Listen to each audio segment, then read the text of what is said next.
تو یہ ڈفرینس کیسے ہم بنائیں گے کہ لاشعور کا خواب کون سا ہے اور اچھا خواب کون سا ہے اور شیطان کی طرف سے کون سا؟ اس کا کوئی کرائٹیریا ہے؟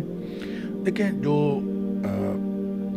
خواب کے فوراً بعد کی آپ کی کیفیت ہے نا، جی، جو ہی آپ بیدار ہوتے ہیں، جو ٹھیک، پہلا لمحہ ہے، جی، وہ کیفیت بڑی امپورٹنٹ ہوتی ہے۔ اگر تو آپ اس وقت خوف محسوس کر رہے ہیں جی، تو اس کا مطلب ہے تحزین من الشیطان، برا خواب شیطان کی طرف سے ہوتا ہے،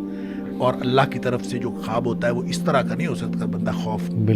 مبتلا ہو جائے۔ بالکل، تو وہ کوئی نہ کوئی اطمینان، ایون خبر اس میں آپ کو سچی دی گئی ہو، جی، مستقبل کی دی گئی ہو، کسی سانحے کی خبر دی گئی ہو، لیکن ایک اطمینان کی کیفیت ہوتی ہے،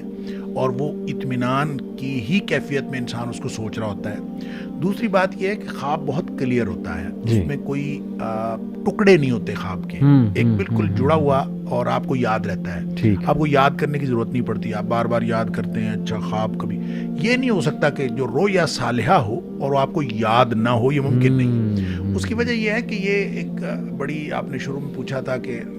اس شریعت میں کیا خواب کی حیثیت ہے، تو ایک پہلو بہت اہم ہے اور بہت بحث طلب ہے،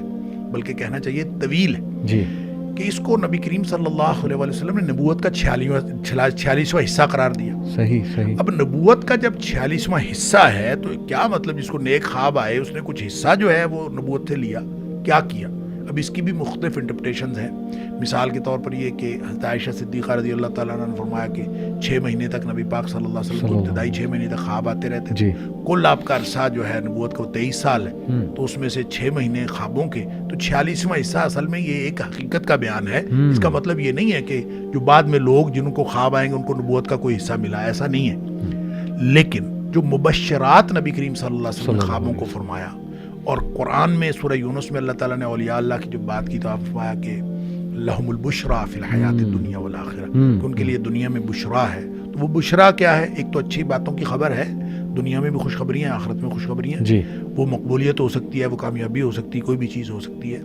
دوسری بات اس کی انٹرپریٹیشن یہی کی گئی ہے کہ بشریٰ اور مبشرات کا چونکہ آپس میں لفظی تعلق ہے، اس لیے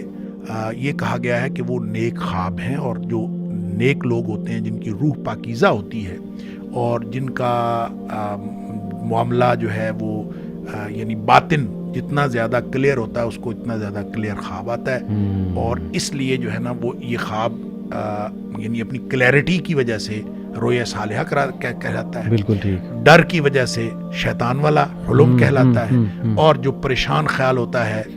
آپس میں الجھا ہوا، تو وہ پریشان خیالی ہے یا حدیث نفس ہے۔ یہ عام طور پہ آدمی کو خود احساس ہو جاتا ہے، اور اس کے لیے کوئی بہت بڑی سائنس کی ضرورت نہیں پڑتی اس کو ڈفرینشیٹ کرنے کے لیے۔